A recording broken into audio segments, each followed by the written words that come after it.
In a world where gender norms are constantly being challenged, Kavita Ramakrishnappa's book offers a thought-provoking exploration of the barriers and biases that women face in leadership roles. The title itself is a powerful statement, one that is sure to ignite discussions and inspire change. So without further ado, I invite Kavita Ramakrishnappa and Sunil Kumar to come to the stage and unveil the poster.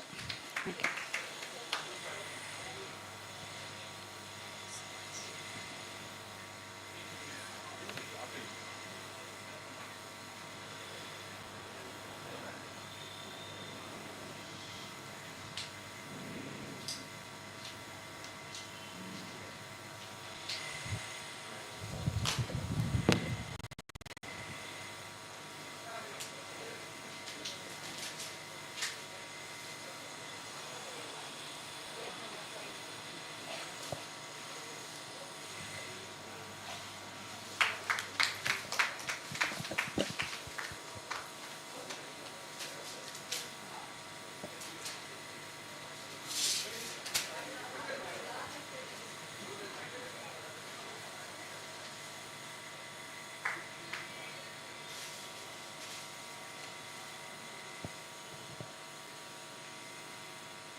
Now I request both of you to dive into discussion as to what the book is all about. Thank you.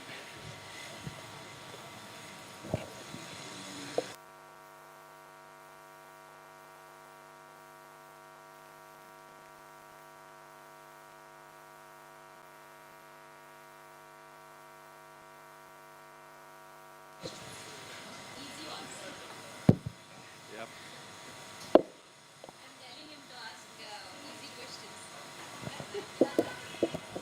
Am I audible properly? First of all, let's have a huge round of applause for Kavita and her book.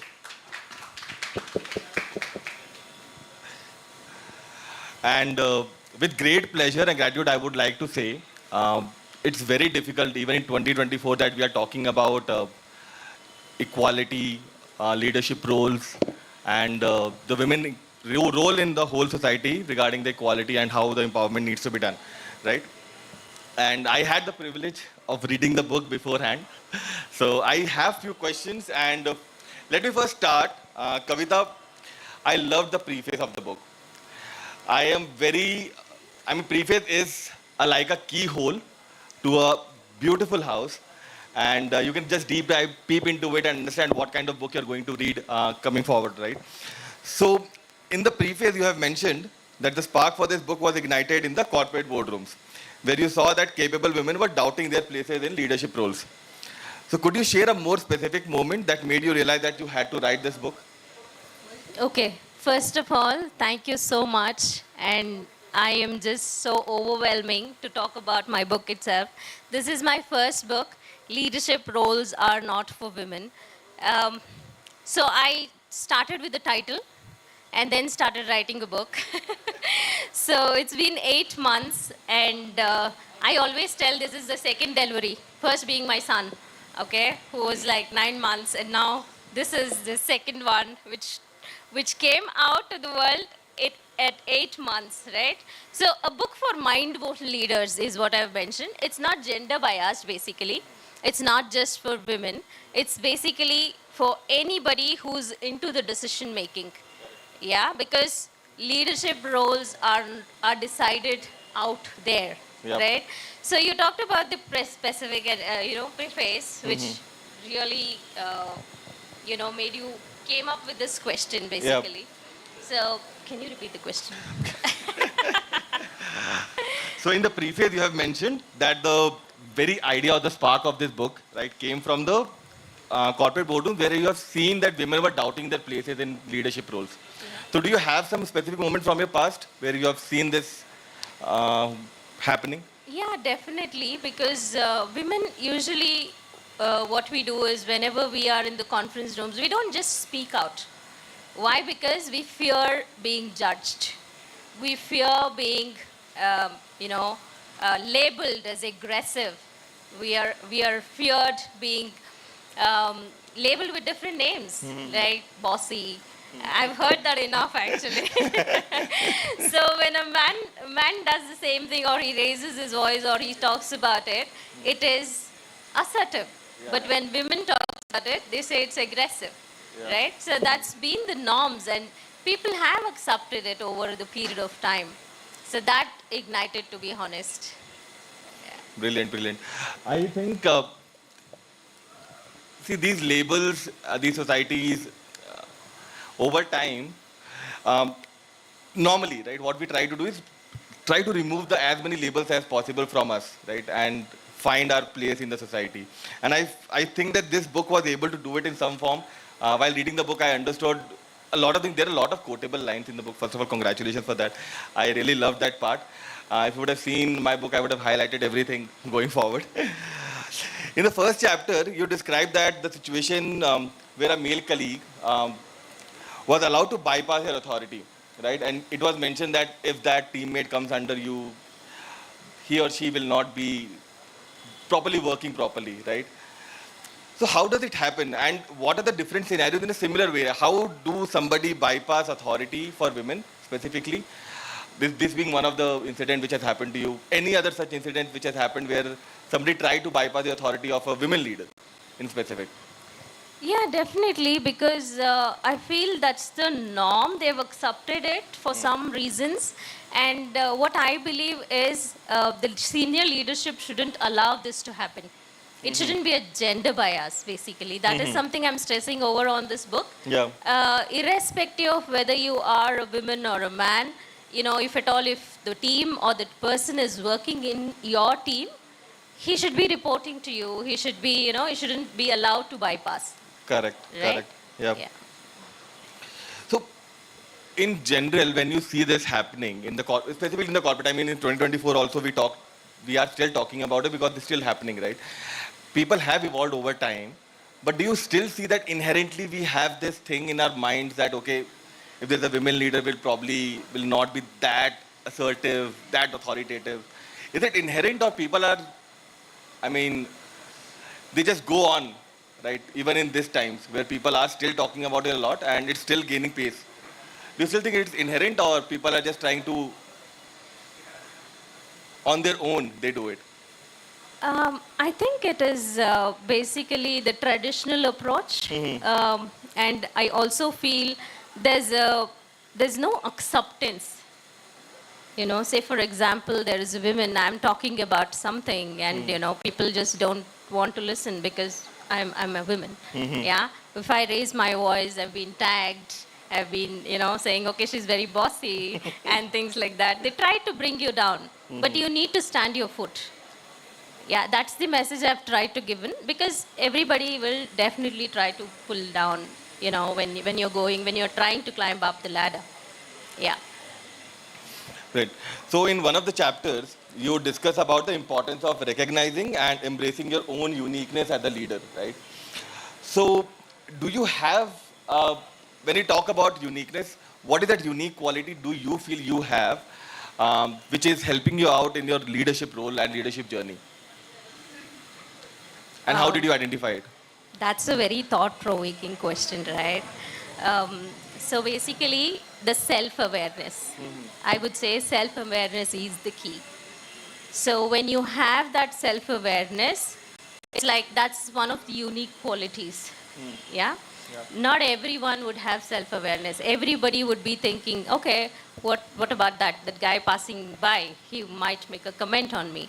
Or, when you are fulfilled with what you What you know, have. or the confidence, that is enough. So that brings the uniqueness by itself. Okay, okay. Anything, okay, talking about the strengths and the weaknesses, because you have already mentioned earlier that the women doubt their place sometimes in leadership roles in society sometimes, right? And while this transition is happening, that women are mostly now taking a more leadership role. They're coming into the roles where traditionally they were not there, right? What are the mental mindset, or what are the things which goes inside their mind while they are transitioning into these roles, um, fighting the society, their own leaders, right? And specifically the mindset of the people. What do you think goes around in the mind? Okay, one thing I have seen is, when a man decides or when he says, okay, I want this promotion, he'll go and ask. Okay, but women don't ask. We wait for them to recognize. We wait for others to recognize us because we are working hard. Okay, assuming that the other person or the manager would definitely notice it. But no, it doesn't work like that. You Yeah. gotta go and ask them, Uh-huh. demand, and tell them rightfully that you are deserving to be there. So the women whom I have seen, they actually self-doubt. They just, kind of, okay, no, maybe next year. That's how it keeps going. And we get to do all the donkey work, right? And the titles are given to somebody else, right? Yeah, yeah. It's a very valid point, right? I think a lot of people, not only women, I have seen a lot of men as well, who goes around this thinking that merit will bring in more recognition for them, and probably they deserve promotion, which they require. But I think you have raised a very valid point.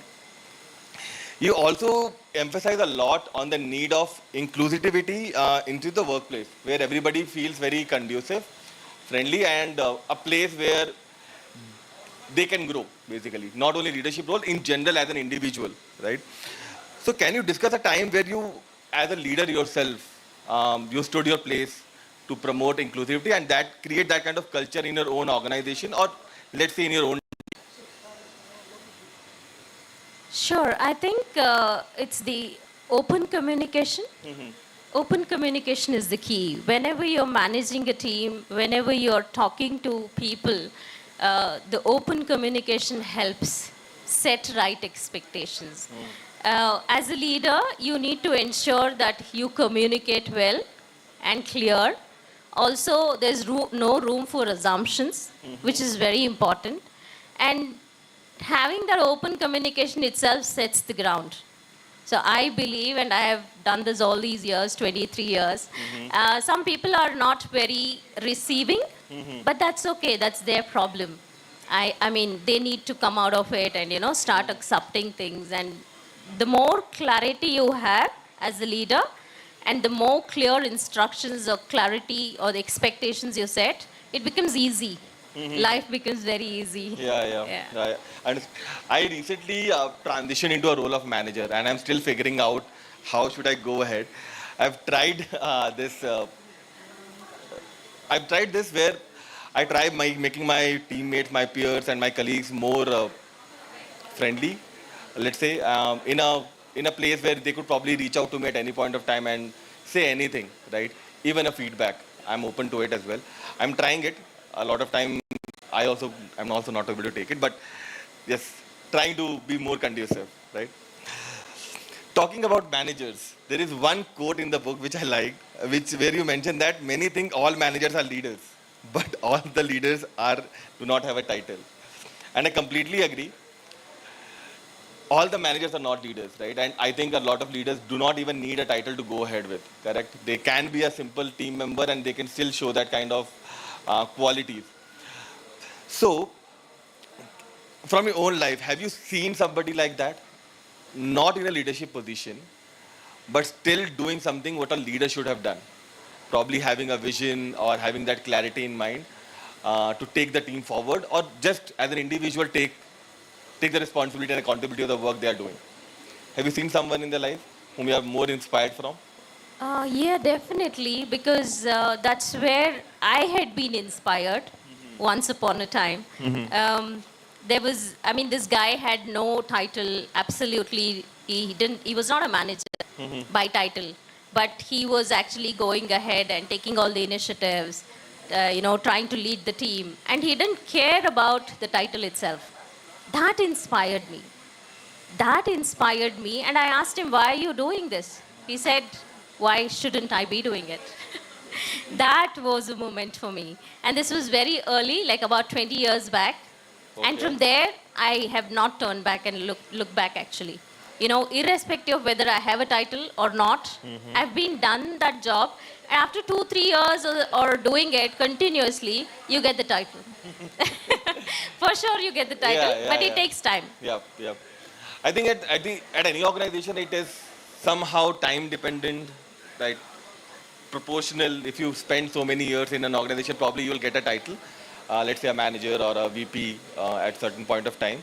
But to become a leader, it takes lot more than just getting the title, right? I've also over the time learned this fact that leadership is something which is not something very inherent to everything, right? There are some leaders who are naturally born, right? They have that skills to lead people. But these are the skills which people can get as well, right? Via mentorship, via coaching.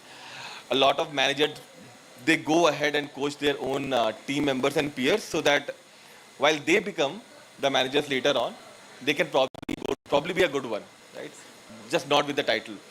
So what do you think? I mean, you have also emphasized this in the book, right? Regarding the mentorship and the coaching, in the specifically in the promotions, right? How do you feel some kind of programs, mentorship programs, can be incorporated in these leadership roles at the corporate level, so that we are not only producing managers with title, we are producing some good leaders. What are the things which you probably think can be done specifically in the corporates for the leaders? I think the mentorship program, the women empowerment program, it shouldn't be only on papers. It should be more action oriented or result oriented. When I say result oriented, how many people have you promoted through these programs? How many people you have promoted with titles through this program? Or what is that results, what we have achieved? Today we just bring in 10 people, put them in a room, and go through the mentorship program. That's it. We are not bothered what they are going to do about it. And there's no tangible results there.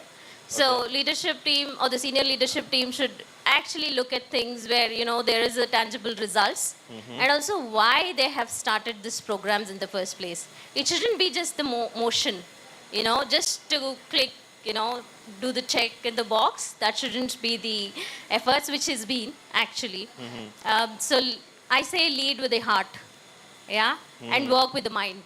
Correct, correct. So that has been my mantra always.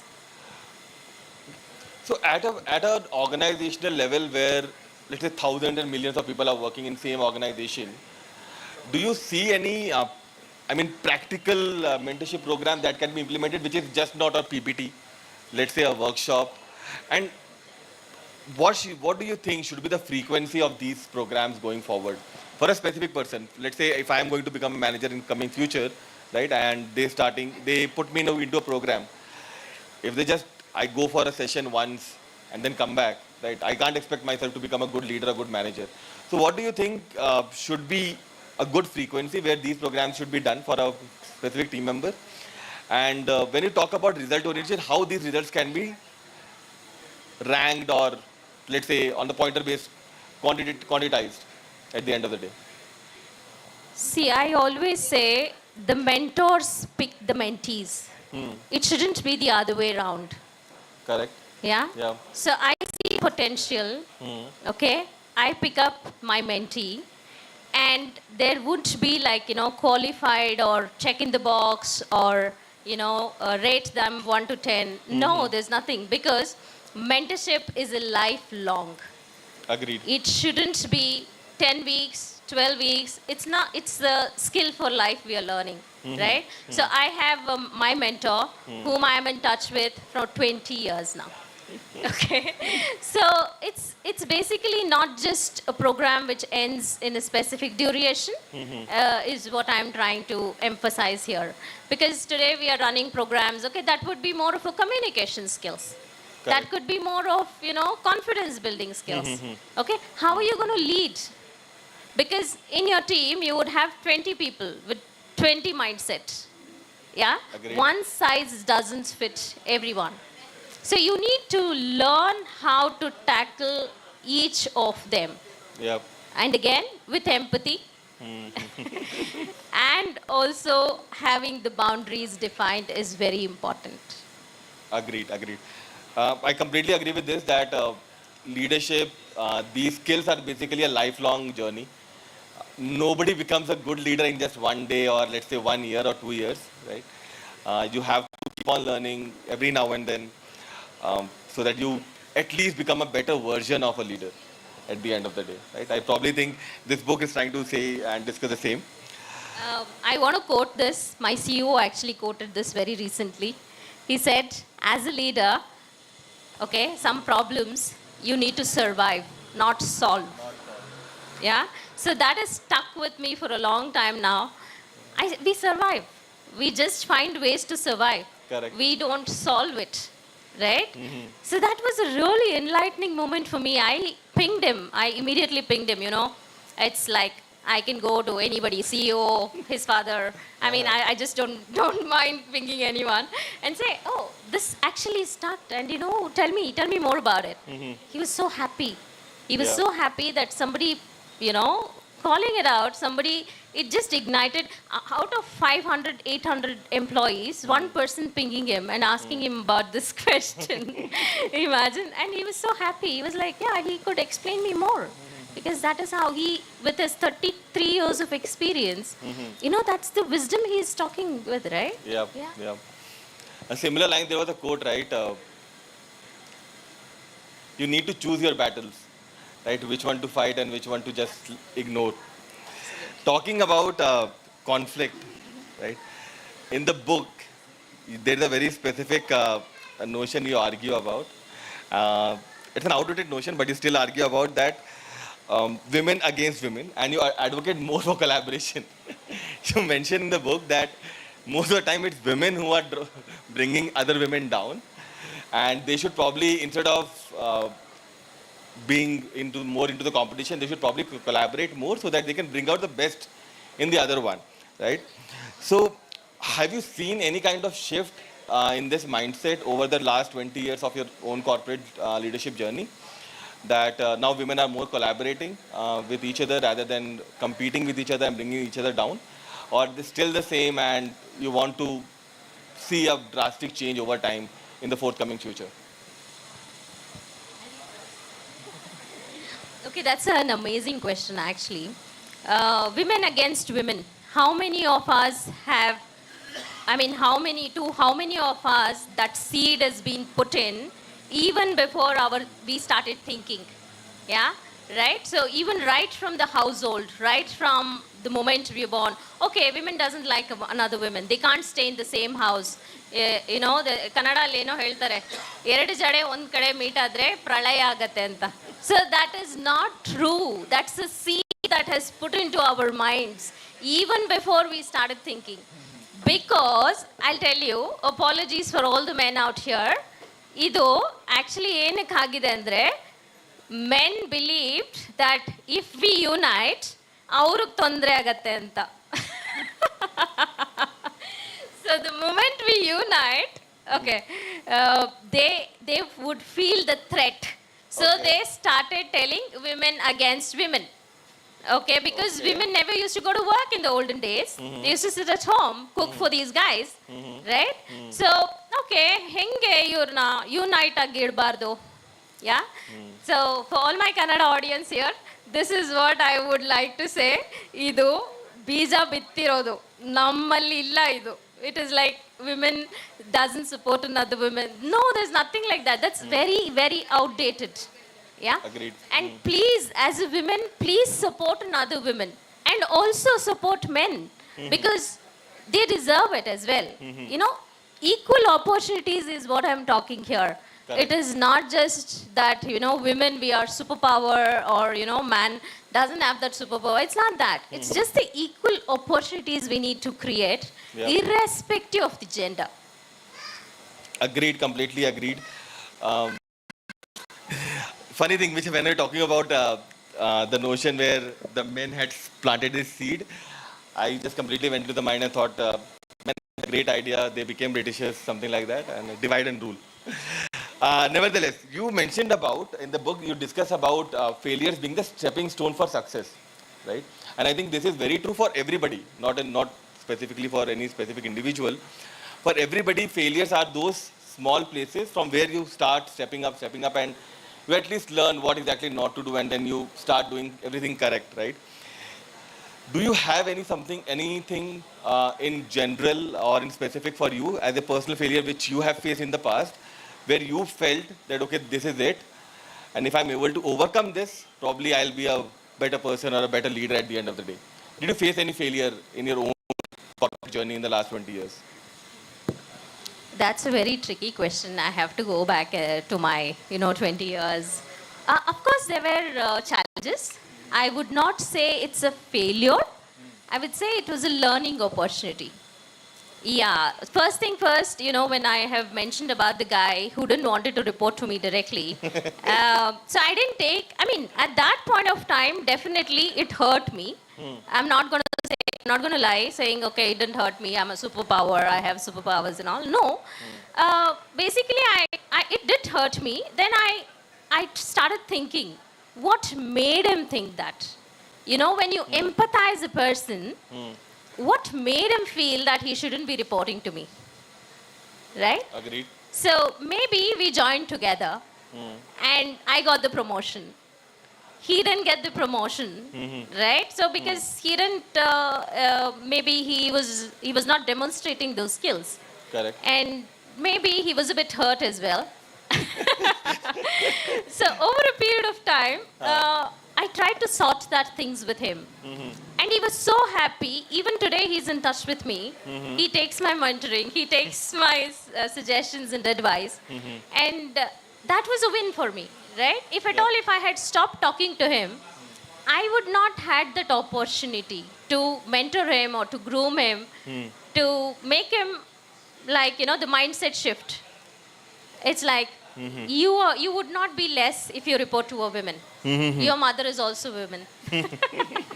Right? Yes, yes. So that is something you will have to try to unblock the person while you're unblocking yourself.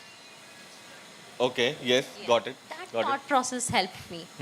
And this, one of my mentor, one of my manager gave me this strategic plan. It didn't come from me. Talking about empathy, okay, now this is a tricky question from my end, okay. If you start empathizing with everybody and every now and then, and let's say there's a challenge which come up, right, and empathize with it, you'll probably find that, okay, this is why this has happened, right? You'll probably start to give justification to everything which is happening around you, correct? But then how do you overcome it? Now that there is a challenge which has come up to you, right, and you empathize, okay, something is happening, for example, the example which you gave right now, right? And you empathize, you understand, okay, this might be the reason, right? But you're not able to do anything about it, but still wrong. So in that scenario, what do you do? Okay, see, it is situational, right? See, if a person on the other end is able to receive, say this is 1 liter water bottle. I'll try to pour in 2 liters. Will it fit in? No. It will overflow. Yep. So basically, the person receiving at the receiving end should definitely have that capabilities or that openness, okay, to accept things and to move on. So that is something I would stress upon. And try to make this bottle 2 liters will fit in. If you try to fill in 2 liters here to this bottle, no. Because of which we need to mentor. That's where the coaching helps. That is where this bottle, not the plastic, but yeah, I'm just generally saying, your mind or the thought process would definitely change. And that's where the mindset shift happens. So probably first unblock people's mind and then let them fly along the horizon and see where you could go. For that, you need to gain trust. Yeah, gaining trust, you can't do it in a one day. Yeah, you have to empathize first. Brilliant, brilliant. So you have also empathized upon the importance of self-worth, right? And the gender gap which you see in the leadership, okay? So what do you feel are the steps which are required to close this gap from your personal experiences, right? And also, what is the personal advice you would try to give to all the women who are aiming to break this ceiling and unblock the people's mind? Okay. Breaking the glass ceiling. This, I hate this word. Firstly, who created that ceiling? and that to glass. Please, we are capable for more. At least build a concrete ceiling. No, we will try to break it. Okay, so jokes apart, I think glass ceiling is more to do with the invisible barriers, right? Okay. So that's what you refer to glass Yes, ceiling, yes. breaking the glass ceiling. Okay, today when I look back, there were a lot of such ceilings created by the senior leadership team or, for whatever reasons, right? So in my 23 years of experience, those invisible barriers are definitely there. You got to embrace them. You got to just remove them, unblock it for yourself, okay, without the other person knowing it also. So how you do it, it is again the self-awareness. I'll go back to the self-awareness, which is very important. The moment you're confident about yourself, the moment you know what you deserve, that will bring you in the front. Okay? If you're not aware, if you don't know what to do, or if you're not sure, or you're doubting yourself, the self-doubt I call it, nobody will push you in the front. Nobody, trust me, nobody will do it. Yeah. And especially in the corporate, nobody will do it. They'll Yeah. try to pull you back. Oh, you Exactly. are having the self-doubt. Oh, yeah, come back. Come back, yeah? So the self-awareness is pretty important. At the same time, not being overconfident about your skills, because when you're overconfident, you're closing all the ways to learn. Yes. So when you are open to learn, that is when people will approach you. You need to be, as a leader, you need to be approachable. Not sitting in the closed doors and say, oh, I'm the leader, I'm the leader. You'll not become a leader. You will just become something else. Yeah. So you should be approachable, first thing, and the Yeah. open communication helps. Also, the self-awareness. With the boundaries of the empathizing, yeah, takers don't have boundaries. Givers should define it for themselves. Yeah, that's why I always tell my team, you define your boundaries. Yeah, because it's very important to define boundaries, because the takers don't have boundaries. Trust me, they don't have boundaries. You need to know when to stop. When to stop? Yeah, agreed. I think so much of wisdom in that last question, last answer. Great. Now, see, this would require, since there is a mind shift change which is required for this thing to happen. The whole society needs to change. Their mindset needs to change, right? What do you think would be the role of men and society in general in bringing this change, right? And how do you think they can bring their change? Sorry. There's a chapter in my book, Men at Work. Yep. So I'm sure the title itself is so catchy that people are saying, okay, Kavita, what is this Men at Work? I said, go ahead and read for yourself. I've put a quote there, strong men support women. It is so true. Agreed. Trust me, weak men target women. Okay, I can tell you this with my experience. When I say strong, I've seen my dad supporting me. I have seen my brother supporting me. I've seen my husband supporting me. I've seen a couple of my friends supporting me. Yeah? But when it comes to their colleagues, that's where the question mark. You support your women at home. I mean, you support your wife, you support your sister, you support your mother, you support everybody at home. But what happens at work? No, they say, she shouldn't be getting the promotion. She doesn't deserve it. So why you not? Obviously, the karma hits back, right? So the person who's going back home and his wife is scribbling, I didn't get a promotion. So the karma, it's just the karma, right? You are not supporting your colleague at work, and your wife is not being supported by her colleague at work. Same. So it's all with the men now, and the mindset shift, and also, like I said, strong men support women. Brilliant. Now, before we start closing off the session, and I have two more questions to go, right? First thing, I have two questions more. So, what do you think would be the role of books in bringing this mind shift change? The first question. Correlate to this, do you think books can change mind? And if can, right, do you have any recommendation for the audience here? That's an amazing question, to be honest. See, today there's a book mela or, this event. I hardly see people.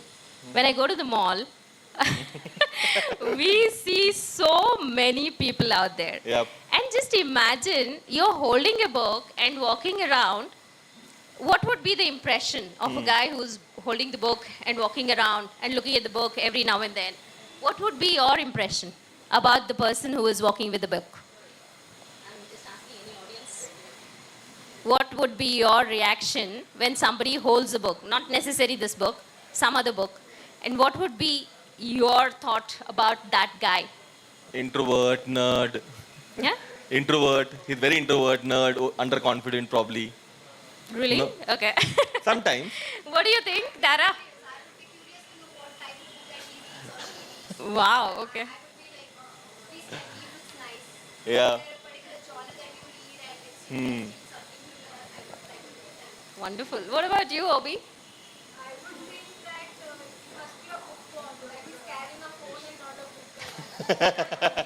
What would you think, Vaishu?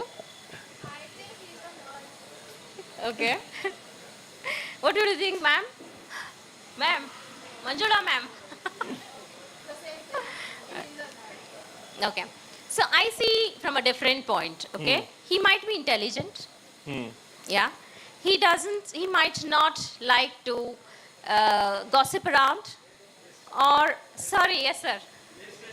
Wastage of time. That's the right word you used, yeah? So mad scrolling, he's not into mad scrolling. He's quite intelligent. Maybe he wants to pick up a book and read a page while he is just waiting for somebody or waiting for, something to arrive. And he's into book. Maybe he's spending time efficiently. That's how I look at it. And today, I've seen people carrying their mobiles. They don't leave their mobile even for a minute. They feel that they would have a heart attack if they don't see the mobile even for 1 minute. So, why book? Why did I write a book? That's a question for myself as well. That is a very, it was not a thought that came overnight. It was definitely, I wanted to leave behind a legacy. Today, if at all, if I ask, if there's no internet, there's no Instagram. There is no Facebook, there's no LinkedIn, there is absolutely nothing. Correct. So when there is no electricity also, you can pick up the book and read it. Read it. Okay, that made me write this book, which I feel I have done some justice to this book. At the same time, I have put in small stories about myself and the journey. I wanted to keep it very humorous also, because that's quality I have as a person. You should ask my husband how humorous I am, and you should ask my front, family and my friend, my close friend, who we share. I keep telling her soul sisters, because she's very humorous. So am I. We connected like that. So a little bit of humor, and that's why I mentioned a book for mindful leaders. I have not mentioned a book for mindful women leaders. That's the catch, right? So not everybody, the moment I released the book, everybody started saying, oh, this is for women. No, boy, this is not just for women. This is for the mindful leaders. My own friends coming up and saying, oh, this is for women. Okay, I will give it to my wife. I'll give it to my sister. Let them get motivated. I told they are already motivated. You just have to give them equal opportunities. They just need equal opportunities. We don't want any motivation. We don't want any empowerment. We absolutely have that power already. What, girls? Agreed? Yes. I completely agree with the fact that the book was very humorous. The tone was very humorous. That's what kept me hooked for 1 day, and I was able to complete the book in 1 day. This guy completed the book in 1 day. Tara, see. And I have to salute him for his patience, for going through that. Okay, this lady is something else. No, there you go. His wife, the wife is sitting right next to you.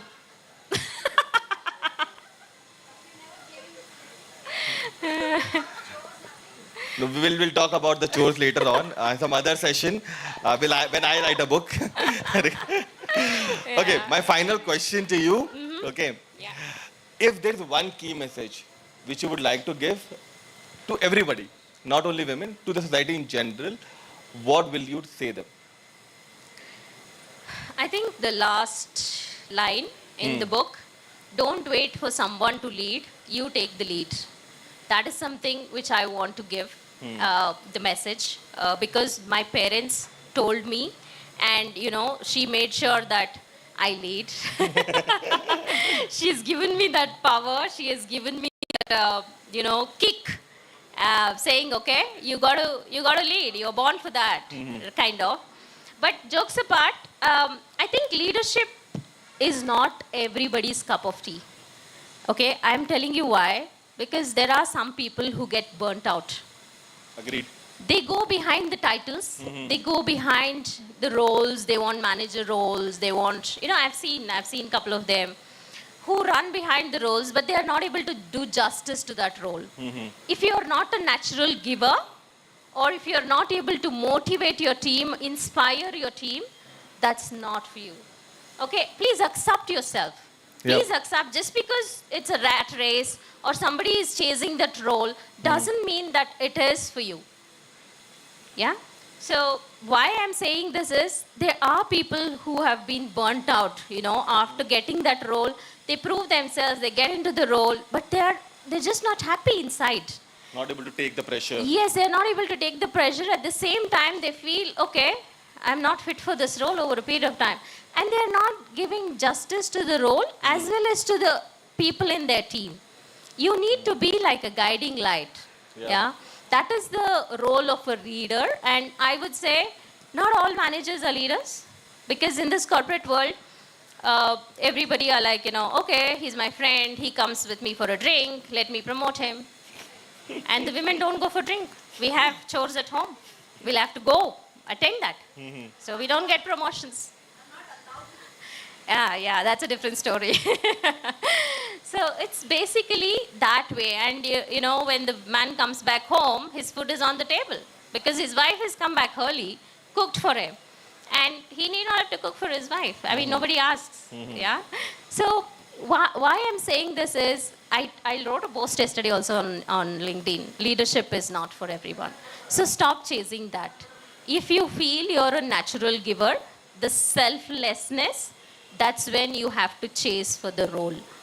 But otherwise, I have seen people who are doing amazingly well in the individual contributor role as well, where they would definitely get a title they deserve. Like, for example, technical manager, or manager who doesn't manage a team, but he's still a manager because of his experience.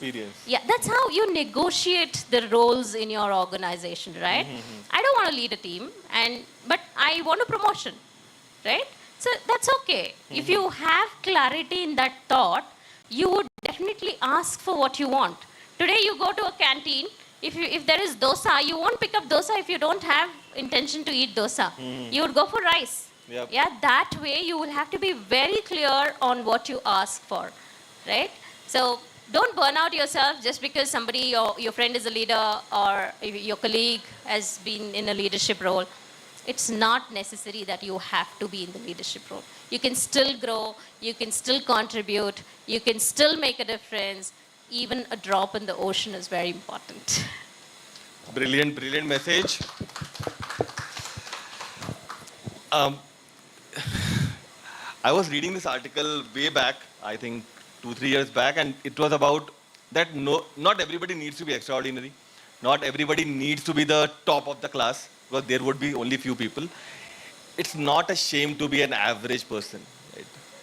You will become average at some point of time, because if somebody surpasses, you will be at, if you've seen the bell curve, most of the people are in the middle, right? You just have to accept what you have, find out what is your self-worth and where you find your own happiness and just work towards it, right? So very good. Thank you, Kavita, for this.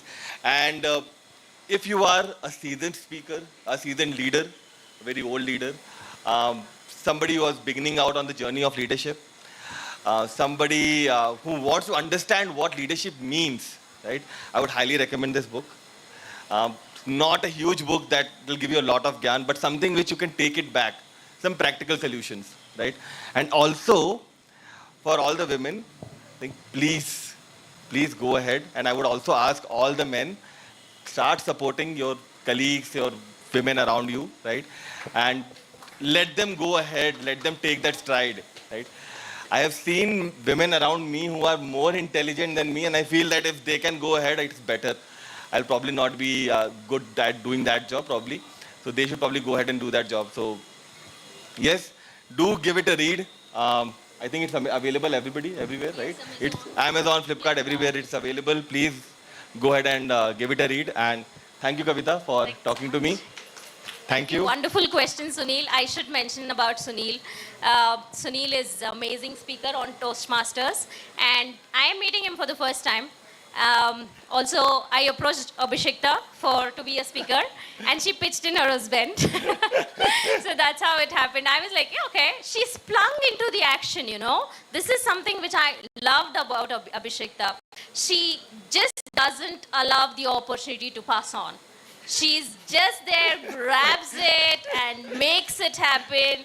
And I have seen this rare quality. Very few have this rare quality. They say procrastinate. Oh, I'll think about it. Okay, I'll come back to it, and things like that. Abhishekta just stole the show. The first woman or the first person I spoke to become a speaker was you, and that's it. You have been amazing, and so is Sunil. Thank you so much, Sunil. Thank you, It was a Kavita. very short notice. This guy read the book in less than 24 hours. Yep. I mean, kudos to him. Come on, please clap for him. Thank you. Thank you, Sunil. Thank you, so Kavita. much. And over to you. You will come. Thank you so much, ma'am, for writing such an inspiring and empowering book for everyone to read, not just women. And I want to take a moment to thank you, sir, for, I appreciate you for advocating for women's rights and equality and empowering them. And of course, the exchange of dialogues was very good. It was really very insightful. Thank you to both of you. And the Thank you books so are much. available at Nav Karnataka stores for the ones who want to get it. Thank you. Thank you so much for the support, and I would like to thank Shweta as well. This is like very short notice. I think I told my mother about this event last night, okay? Because it was that busy, and I had literally no time to talk to anyone or tell about this event. Thank you so much, Shweta, for making it happen so quickly. Thank you.